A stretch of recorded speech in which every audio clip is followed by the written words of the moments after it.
Anybody who bought a pool pass this season or has been going to the pool knows that there have been a lot of issues with closures, and some people have been really frustrated and asking the city for potential refunds based on the amount of closures.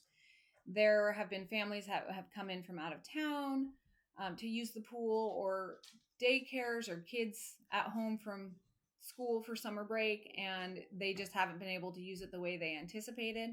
And the reason that the city gave, specifically Lisa Dozier, who was the pool manager, stated that it had to do with staffing issues. And I had an anonymous source reach out to me and share with me that Lisa had attempted to get the teenage lifeguards to go on strike over a personal pay dispute that she had with the city. I went to the city council meeting on August 4th, 2026 to discuss this during the open comments section, because I felt that if this was true, that the the strike was the reason that there was lack of staffing, therefore closures, that citizens who did pay for passes should be reimbursed. When I asked Turi Colglazer, our city administrator, and the mayor, I was told yes, that did happen. I asked if she was allowed to resign or if she was terminated for cause. I was told that she resigned. And when I asked if she would be allowed to come back next year, the mayor, Roger Marshall, who is also Lisa Dozier's father, said he didn't know if she would want to come back next summer. I then proceeded to clarify, I mean, will she be allowed to come back as a city employee based on her actions this summer? And he said he would wait to take it by a case by case. They would look at it if she decided to apply. I do not know if the family relationship is what's causing the city to protect a city employee, but I do know that any normal person who heard a manager is sending group texts to teenagers telling them to strike would be fired. In my book, they'd be fired immediately and they would not be rehireable.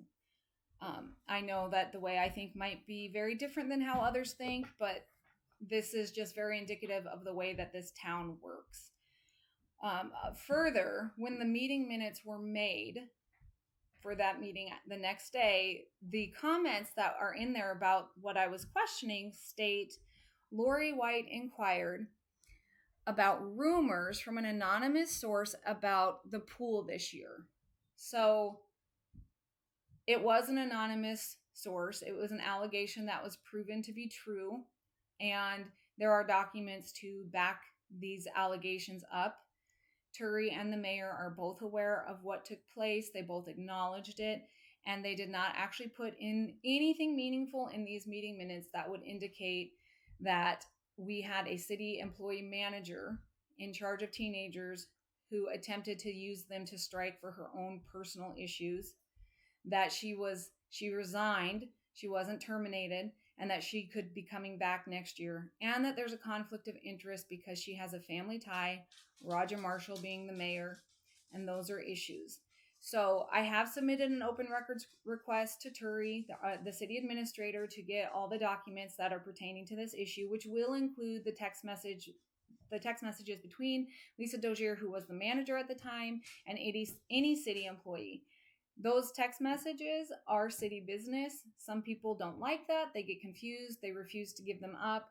I know that they exist, and Turi knows they exist. And so what's going to happen is she will either provide me with the documentation she has, or she won't, and I will get the state involved. So I will be providing updates with that as we go along. This cannot be something that happens again next year. And I do know that there's at least one city council member, Chris Gilpin, who is actively trying to find resolutions, including increasing the lifeguard pay, not making them pay for certifications, and huge shout out to those lifeguards. You guys sacrifice your summer to help this community. This is not a knock on you. You guys are fantastic. The pool would not exist without you. Thank you for everything that you do. And, you guys, I hope you guys come back next year and it's a bigger, better year. And that most, if not all of these issues can be resolved by next year.